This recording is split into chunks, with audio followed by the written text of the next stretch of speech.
Kibir ahmaklıktandır. Ahmak adamda görülür kibir.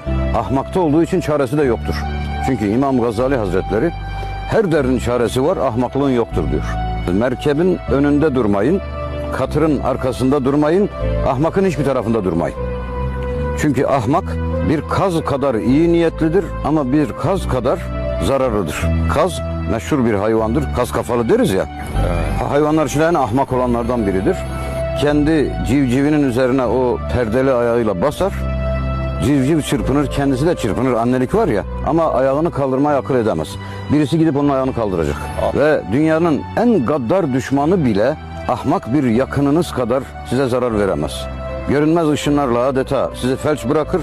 Çünkü iyi niyetlidir. Bir tepki de veremiyorsunuz. Korkunç zarar verir ve kibir ahmaklıktan olur diyor. Akıllı adamda kibir ne gezer? Akıllı adam düşünen adamdır. İnsan neyine kibirlenecek?